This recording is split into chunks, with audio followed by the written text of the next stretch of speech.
बच्चों कैसे हैं आप सब। देखिए ऑर्गेनिक में सबसे पहली सीढ़ी जो है वो है नॉमेनक्लेचर की।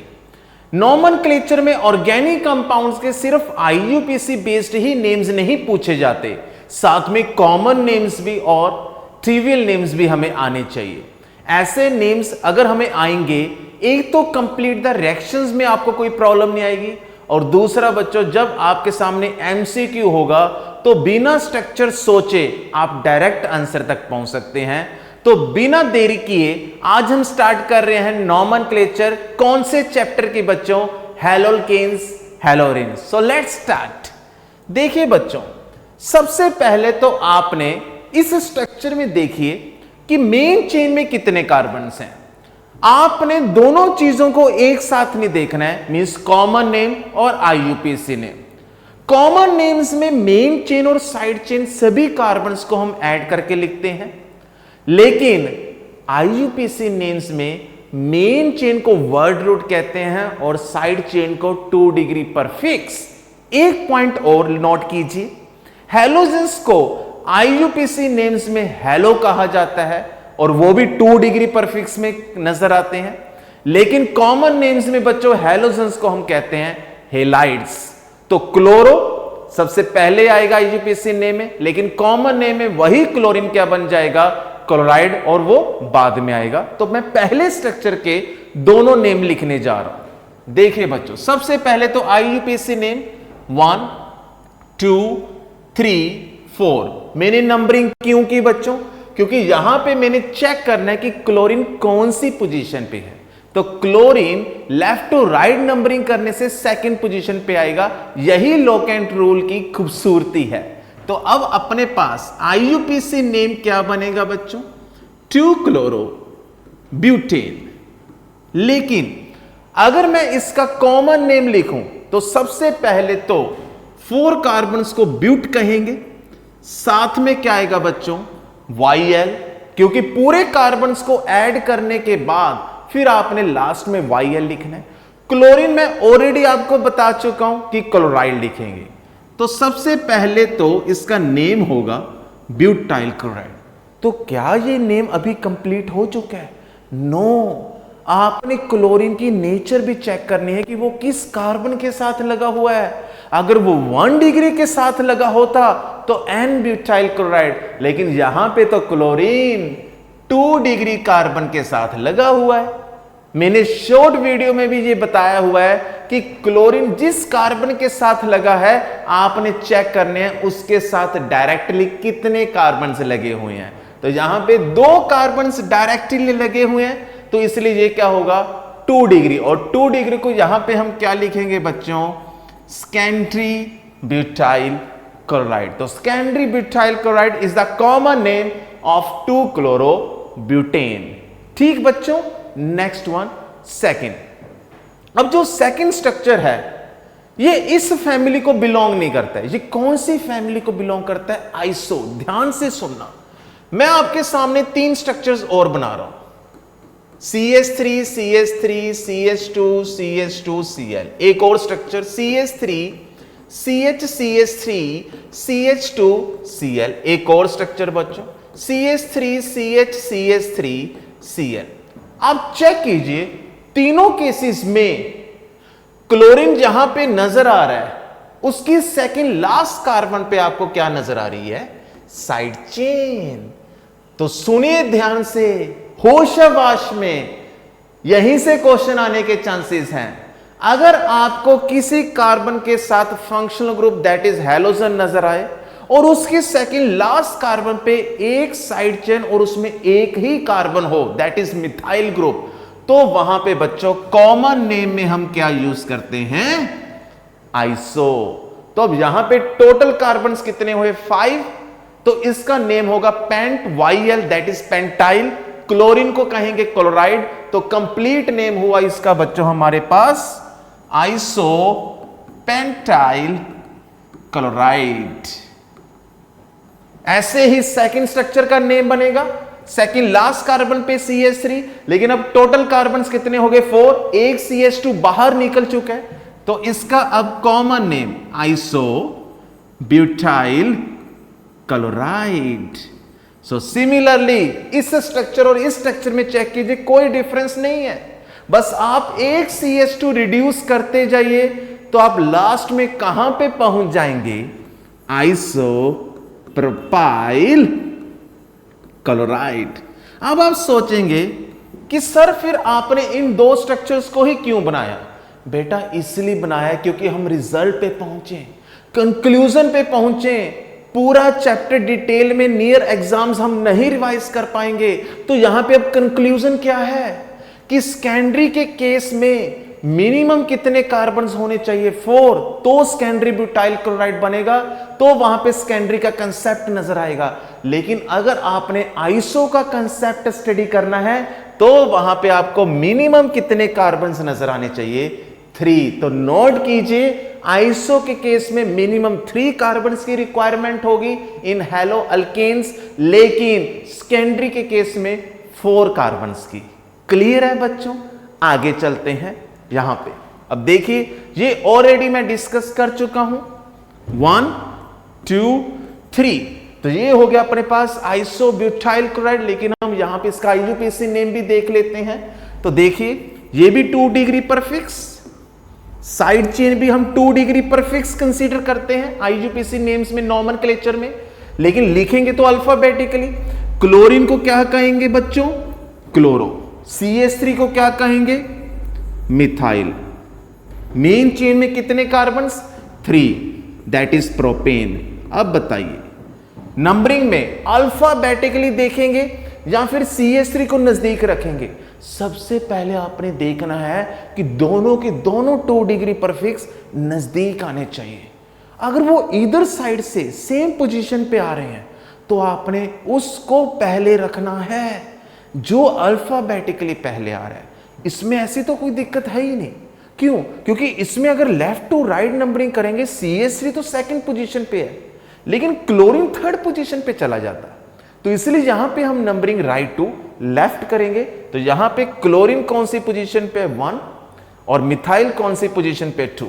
सो अपने पास अब कंप्लीट IUPAC नेम क्या हुआ? 1 chloro 2 methyl propane. Next one, ऐसे ही आगे बढ़ना है। अब आप देखिए, इसका कॉमन नेम क्या होगा? क्लोरीन के साथ वाली कार्बन की नेचर को पकड़ना है। क्लोरीन अपने आप में वो फीमेल है जो अपने शोहर के साथ डायरेक्टली बॉन्डेड है, और वो शोहर अपने बच्चों के साथ डायरेक्टली बॉन्डेड है। तो यहां पे जो ब्लू वाली कार्बन डायरेक्टली क्लोरीन के साथ बॉन्डेड है, उसके साथ कितने बच्चों ने हाथ पकड़ा हुआ है? 3। 1 2 3। तो इसलिए बच्चों ये कार्बन क्या होगी? 3 degree, that one is tertiary. Total carbon check कीजिए 4। तो इसलिए बच्चों इसका नेम टर्शरी ब्यूटाइल क्लोराइड। और IUPAC नेम क्या होगा? लॉन्गर चेन बच्चों कितने कार्बन्स की? 3 कार्बन्स की। अगेन दोनों के दोनों 2 डिग्री पर फिक्स सेम पोजीशन पे। कौन सी पोजीशन बच्चों? Second position. लिखेंगे तो अल्फाबेटिकली लिखेंगे। तो इसका IUPAC name 2 chloro 2 methyl propane. बच्चों आई बात समझ में? Very good. तो बताइए इसका नेम क्या होना चाहिए अगर इसके कॉमन नेम्स की बात करें? देखिए, अब इस स्ट्रक्चर के अंदर कार्बन और क्लोरीन अलग हो चुके हैं। कौन सी कार्बन? शोहर वाली कार्बन अपनी बेगम से अलग हो चुका है। क्यों? पहले 3 बच्चे थे, अब 4 बच्चे हो गए। भाई बच्चे बढ़ेंगे तो दूरियां भी तो बढ़ेंगी, उन बच्चों को भी संभालना है। तो अभी इस कार्बन के साथ डायरेक्टली कितने कार्बन्स कनेक्टेड हैं? 4। इसलिए बच्चों ये कार्बन क्या हो जाएगी? 4 डिग्री। तो 4 डिग्री को यहां पे हम कहते हैं नियो। तो टोटल कार्बन्स कितने हो गए? 5। इसलिए नेम क्या बन जाएगा? Neo pentyl. अगेन एक क्लोरीन प्रेजेंट है, क्लोराइड। देखो बच्चों, ये 4 डिग्री कार्बन के साथ नहीं आ सकती क्लोरीन। कहीं आप ये सोचें कि सर क्लोरीन फिर यहां पे क्यों नहीं लगाई? बेटा कार्बन टेट्रावेलेंट जिसकी 4 कोवेलेंसी, 4 बॉन्ड्स ऑलरेडी बना चुका है, तो क्लोरीन उसके साथ कैसे लगेगा? इसलिए जो 1 डिग्री कार्बन हैं उन्हीं में से किसी एक हाइड्रोजन को हमने क्लोरीन के साथ रिप्लेस कर दिया, इसलिए वो क्या बन गया, नियो पेंटाइल क्लोराइड। अब इसका आईयूपीएसी नेम क्या होगा, देखिए आईयूपीएसी नेम बढ़िया बन सकता है इसका 1 2 3। तो 1 पे क्लोरो, 2 पे 2 मिथाइल्स आ गए, रेप्लिकेटर आएगा। सो 1 क्लोरो 2,2 डाइमिथाइल प्रोपेन। मुस्कुराने, चलते हैं आगे। लो जी, अब आगे अपने पास एरोमेटिक कंपाउंड्स। अब आप कहेंगे सर एरोमेटिक क्यों है? बच्चों benzene, benzene means complete conjugated system, double bond single bond double bond, double bond single bond double bond, double bond single bond double bond, complete conjugated system. और उसमें हर carbon की hybridisation sp2। और तीसरा, मैं हक्कर rule की बात कर रहा हूं, हाइड्रोकार्बन्स में एक हक्कर रूल आता है जिससे हम ये पता कर सकते हैं कौन से कंपाउंड एरोमेटिक होते हैं, जिसमें बेंजीन एरोमेटिक होती है, क्योंकि उसमें third part 4n+2 pi electrons भी नजर आते हैं, जिसमें n की वैल्यू क्या होती है 1। तो इसलिए बच्चों यहां पे बेंजीन बेंजीन बेंजीन बेंजीन, हाँ ठीक है, यहां पे एक हाइड्रोजन को हमने ग्रुप के साथ रिप्लेस किया है, तो ये अपने पास बेंजीन के डेरिवेटिव्स हो गए, बट रहेंगे तो एरोमेटिक। आगे चलते हैं। बेंजीन के कारण प्रॉपर्टीज चेंज होंगी, क्योंकि डबल बॉन्ड आ गया, फंक्शनल ग्रुप की कैटेगरी में चला गया। तो फंक्शनल ग्रुप के साथ वाली कार्बन को हम क्या कहते हैं, अल्फा। तो ये भी कार्बन अल्फा, ये भी कार्बन अल्फा, ये भी कार्बन अल्फा। अब आप चेक कीजिए, क्या चारों के चारों स्ट्रक्चरल कंपाउंड्स में अल्फा कार्बन के साथ हैलोजन लगा हुआ है? नो, सिर्फ पहले 3 स्ट्रक्चर्स में ही आपको क्या नजर आ रहा है, अल्फा कार्बन के साथ हैलोजन। अब सुनिए मैं ऐसा क्यों कह रहा हूं। अगर अल्फा कार्बन के साथ एक क्लोरीन लगा हुआ है तो वो किस कैटेगरी में जाता है बच्चों, बेंजाइल। अगर उसी अल्फा कार्बन के साथ 2 हैलोजन लगे हों, 2 हाइड्रोजन रिप्लेस हो गए, वो जाएगा बेंजल की कैटेगरी में। और ऐसे ही तीसरा, जिसमें कोई अल्फा हाइड्रोजन नहीं है, तीनों के तीनों हाइड्रोजन क्लोरीन के साथ रिप्लेस हो गए, वो बच्चों जाएगा बेंजल के केस में। अब बताइए क्या फोर्थ स्ट्रक्चर में ऐसा कोई कंसेप्ट है? नो, क्योंकि फोर्थ स्ट्रक्चर में ब्रोमीन अल्फा के साथ नहीं है, वो अल्फा की साथ वाली कार्बन के साथ है। मींस बेंजीन के साथ वाली कार्बन को हम बच्चों क्या बोलते हैं, बेंजाइलिक कार्बन। तो फोर्थ स्ट्रक्चर और पहले 3 स्ट्रक्चर्स में यही एक बेसिक डिफरेंस है कि फोर्थ स्ट्रक्चर में बेंजाइलिक कार्बन के साथ हैलोजन नहीं लगा हुआ। अब नेम पे आते हैं, तो बताइए अगर मैं आपसे पूछूं इसका पूरा कंप्लीट नेम क्या बना?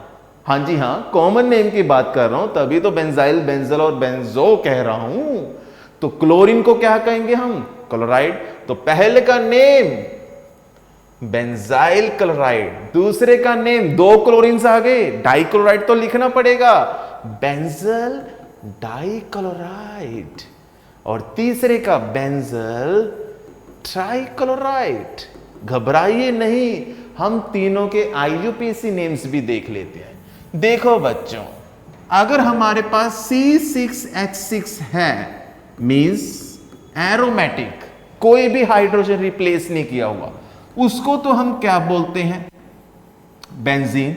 लेकिन अगर हम उसका एक हाइड्रोजन किसी ग्रुप के साथ रिप्लेस कर दें और अगर इसको साइड चेन या फिर 2 डिग्री पर फिक्स की कैटेगरी में रखें, तो वहां पे हम इसको बेंजीन नहीं बोलते, तो बेटा इसको हम बोलते हैं फिनाइल। बस अब यही कंसेप्ट यहां पे अप्लाई करेंगे। तो बताइए, जो बाहर वाली कार्बन है उसके साथ एक फिनाइल ग्रुप लगा हुआ है, एक क्लोरो लगा हुआ है, और वो अपने आप में एक कार्बन है, तो वर्ड रूट में आईयूपीएसी में एक कार्बन को हम क्या कहते हैं, मैथ। तो बताइए अब इसका आईयूपीएसी नेम क्या बन जाएगा? देखिए इसका आईयूपीएसी नेम बनेगा क्लोरो, क्योंकि फर्स्ट पोजीशन पे है, 1 लिखने की जरूरत ही नहीं है, क्लोरो फिनाइल मीथेन। आई बात समझ में? क्योंकि क्लोरीन एंड फिनाइल ग्रुप दोनों के दोनों किस कैटेगरी में जाएंगे? 2 डिग्री परफेक्ट। अब सेकंड के केस में बताइए, यहां पे डाइक्लोरो, यहां पे फिनाइल, बस। तो 1,1 मींस डाइक्लोरो फिनाइल मीथेन। और तीसरे केस में बच्चों ट्राइक्लोरो फिनाइल मीथेन। और अगर हम लास्ट की बात करें इसमें, तो अगेन बताइए नंबरिंग क्या होगी? यहां पे फिनाइल ग्रुप P, यहां पे ब्रोमो दैट इज B, और अल्फाबेटिकली किसको प्रेफरेंस देंगे? जो पहले आ रहा है। सो इसलिए इसका नेम क्या होगा बच्चों? 1 ब्रोमो 2 फिनाइल इथेन। ऐसे IUPAC नेम्स और कॉमन नेम्स याद करते हैं, थोड़ी सी इंपॉर्टेंट स्ट्रेटेजी के साथ अगर चलोगे। चलो मैं इसी पे एक क्वेश्चन डालता हूं आपको, आप बताना कि ये कौन सी कैटेगरी में जाएगा। ध्यान से देखना। लो जी, ये बेंजीन हो गई। एक और चेन ले ली, क्लोज चेन, लेकिन उसमें एरोमेटिक का कंसेप्ट नहीं है। यहां पे मैंने एक क्लोरीन लगा दिया। अब सोचो इनमें से ये कौन सी कैटेगरी में जाएगा, कौन सी फैमिली में जाएगा? क्या ये बेंजो है, बेंजल है, बेंजाइल है, क्या है ये? हाँ, बिल्कुल सही सोच रहे हैं। डरना नहीं है, keep confidence, keep moving ahead. आपने देखना है कि बेंजीन की साथ वाली अल्फा कार्बन के साथ क्या कोई हैलोजन है? अगर है तो वो कितने हैं? यहां पे एक हैलोजन है। और अगर मैं इस क्लोरीन के साथ वाले कार्बन की नेचर चेक करूं जो डायरेक्टली 3 कार्बन के साथ लगी हुई है, दैट इज 3 डिग्री। तो पहली बात तो ये बच्चों किस कैटेगरी में जाएगा? बेंजाइलिक। तो ये बेंजाइलिक फैमिली को बिलोंग करेगा, क्योंकि अल्फा कार्बन के साथ हैलोजन लगा हुआ है। बस आपने यही चेक करना है कि अल्फा कार्बन के साथ हैलोजन कितने लगे हुए हैं। अगर एक लगा हुआ है तो वो कौन सी फैमिली को बिलोंग करेगा? Benzylic halides. Note it down. ऐसे क्वेश्चंस आते हैं competitive as well as board exams. Clear है यहां तक? आगे चलते हैं। लो जी, कितने इंटरेस्टिंग स्ट्रक्चर्स हैं देखिए। पहली बात तो चारों के चारों स्ट्रक्चर्स में आपको डबल बॉन्ड नजर आ रहा है। और डबल बॉन्ड वाली कार्बन की हाइब्रिडेशन क्या होती है? sp2। क्योंकि कार्बन 3 तरह की हाइब्रिडेशन शो करता है, sp3, sp2, sp। अगर चारों के चारों सिग्मा बॉन्ड्स बना रहा है, हेड टू हेड ओवरलैपिंग, तो sp3। 1 पाई बॉन्ड आने से sp2, 2 पाई बॉन्ड आने से sp। अब सुनो ध्यान से, इस केस में टोटल 2 कार्बन हैं, जिनमें से एक कार्बन के साथ डायरेक्टली क्लोरीन लगा हुआ है और दोनों कार्बन मल्टीपल बॉन्डेड की फॉर्म में है। मींस दोनों कार्बन की हाइब्रिडेशन क्या है? sp2। तो अगर sp2 कार्बन के साथ हैलोजन लगा हो तो उस मल्टीपल बॉन्डेड वाले पोर्शन को बच्चों हम कॉमन नेम में क्या लिखते हैं? विनाइल। तो इसलिए बच्चों इसका कॉमन नेम क्या हो गया? Vinyl chloride. तो अगर मैं आपसे पूछूं विनाइल क्लोराइड का IUPAC नेम क्या होगा? 1, 2 मींस 1 क्लोरो इथीन। तो 1 क्लोरो इथीन का कॉमन नेम विनाइल क्लोराइड। ध्यान से, दोबारा से, कोई दिक्कत नहीं है, मैं दोबारा से बता रहा हूं। अगर आपके पास अनसैचुरेटेड हैलो अल्कीन्स हैं जिसमें डबल बॉन्ड भी और हैलोजन भी है, अगर वो हैलोजन sp2 हाइब्रिडाइज्ड कार्बन के साथ डायरेक्टली लगा हुआ है, तो वहां पे कॉमन नेम में कौन सा वर्ड आपको नजर आ सकता है? विनाइल। लेकिन अगर डबल बॉन्ड की साथ वाली कार्बन जिसके साथ अब कोई डबल बॉन्ड नहीं है, और वो कौन सी कार्बन होगी? अल्फा। और अगर उसके साथ कोई डबल बॉन्ड नहीं है तो उसकी हाइब्रिडेशन क्या होगी? sp3। अगर ऐसे केस में हैलोजन डायरेक्टली बॉन्डेड है तो बच्चों इस वाले पोर्शन को, इस वाले पार्ट को हम क्या बोलते हैं? एलाइल। तो इसलिए इसका नेम हो गया एलाइल ब्रोमाइड। Allyl bromide. और अगर मैं इसका IUPAC नेम पूछूं तो प्रेफरेंस लॉक एंड रोल में डबल बॉन्ड को पहले देते हैं, 2 डिग्री पर फिक्स को बाद में।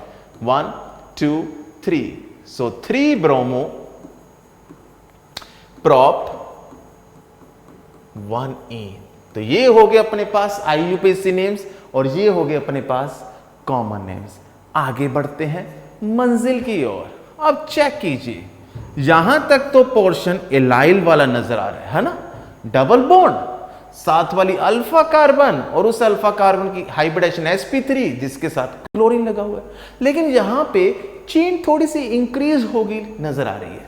यहां पे आपको CH3 ग्रुप नजर आ रहा है और यहां पे आपको फिनाइल ग्रुप नजर आ रहा है।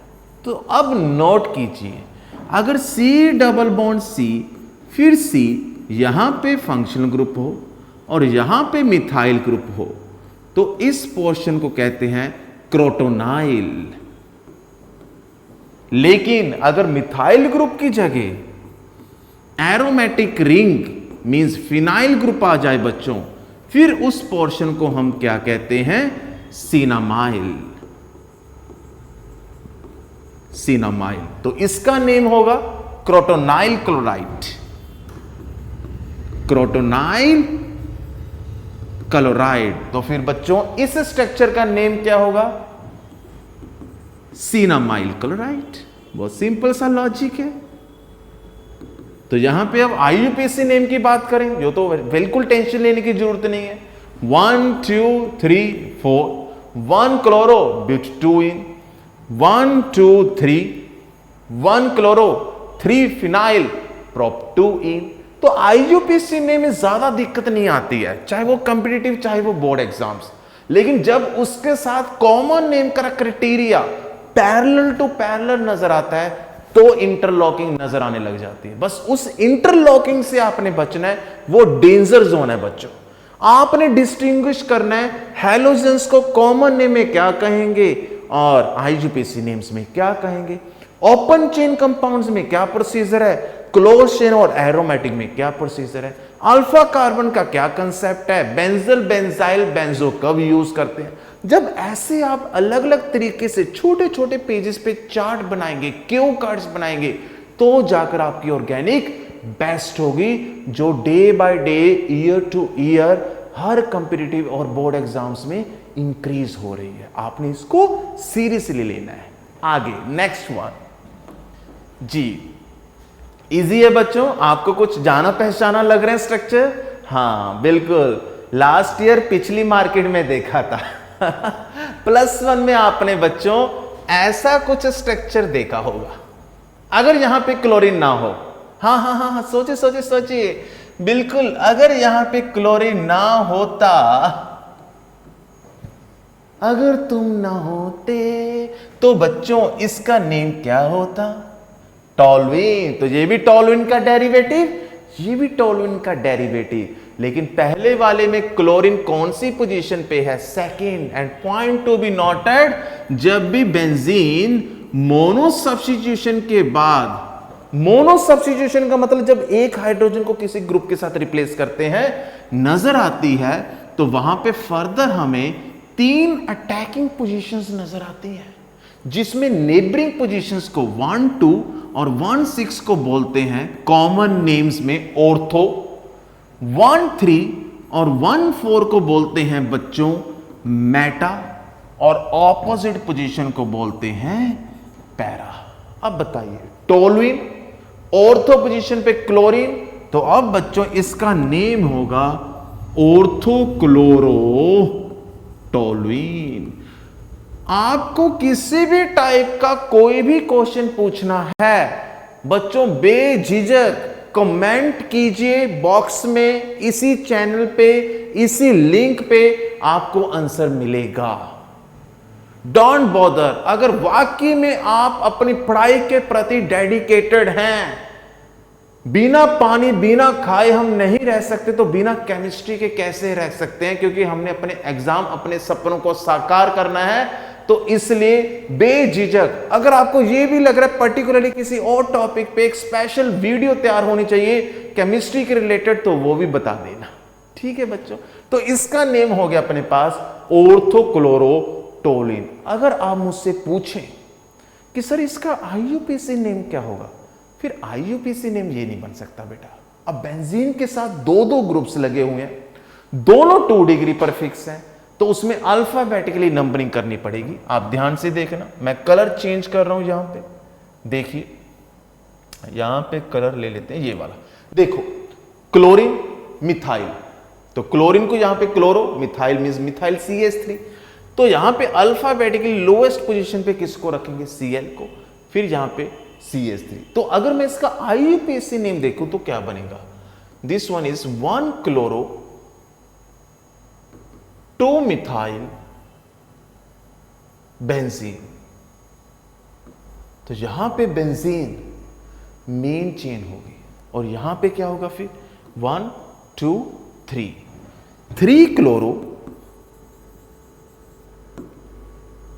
1